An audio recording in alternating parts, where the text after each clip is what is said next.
তীব্র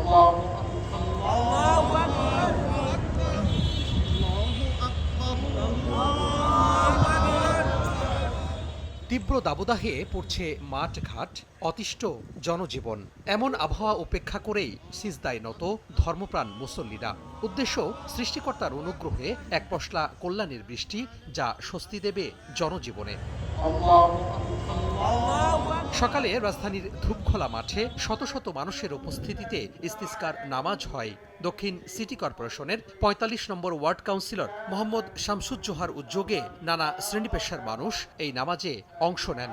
নামাজ শেষে তীব্র দাবদাহ থেকে বাঁচতে সৃষ্টিকর্তার কাছে শান্তির বৃষ্টি কামনা করেন ধর্মপ্রাণ মানুষ। মোনাজাতে চোখের পানি ফেলে চলমান তাপপ্রবাহ যেন শান্তির পরিবেশে রূপ নেয়, সে দোয়া করেন মুসল্লিরা। তাপমাত্রা বৃদ্ধির কারণে আপনার লোকবল অসহায়ব্রত হয়ে আছে। আপনার পশু পাখি, কুকুর, বিড়াল রাস্তাঘাটে পড়ে মরে আছে। এইটার থেকে মুক্তি পাওয়ার জন্য আজকে আমরা এই ইস্তেসকার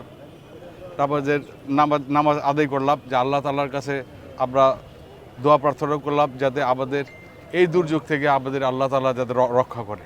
দেশের ১ নম্বর গ্লুকোজ প্রাইস গ্লুকোম্যাক্সটি একই এনার্জিতে এলো নতুন প্যাকে। এদিকে রাজধানীর উত্তরার আশকোনায় ইস্তিসকার নামাজ অনুষ্ঠিত হয়েছে। সম্মিলিত ওলামা পরিষদের উদ্যোগে এই নামাজে নানা বয়সী মানুষ অংশগ্রহণ করেন। খোলা আকাশের নিচে তীব্র রোদ উপেক্ষা করেই নামাজ পরবর্তী মোনাজাতে অংশ নেন ধর্মপ্রাণরা। আল্লাহ পাক যাতে আমাদের দোয়া কবুল করে এবং বৃষ্টির ব্যবস্থা করে দেয়, যাতে মানুষ সহ সকল মাখলুকাত শান্তি পায়। সবাই সবার জায়গা থেকে আল্লাহকে আমরা একটু চেষ্টা করছি যে অন্তত তার ফয়সালাটা যেন আমাদের মধ্যে আসে এবং সে যেন আমাদের যেন রহমতটা দিয়ে দেয়। আমরা যে পাপ করছি সেই পাপটা যেন মাফ করে দেয়। সকালে বরিশালের জেলা পুলিশ লাইন্স মাঠে ইস্তিসকার নামাজ আদায়ের উদ্যোগ নেয় ইমাম সমিতি। হাজারো মানুষের উপস্থিতিতে মোনাজাতে কান্নাকাটি করে তীব্র দাবদাহ থেকে মুক্তি চাওয়া হয়। সালাতুল ইস্তিসকা অনুষ্ঠিত হয়েছে বগুড়াতেও। শহরের আটপাড়া কেন্দ্র ঈদগাহে বৃষ্টি প্রার্থনায় নামাজের আয়োজন করেন স্থানীয় মুসল্লিরা। এছাড়াও ব্রাহ্মণবাড়িয়া, মাগুরা, ঠাকুরগাঁও, মাদারীপুর সহ দেশের বিভিন্ন স্থানে একাধিক সালাতুল ইস্তিসকার জামাত অনুষ্ঠিত হয়।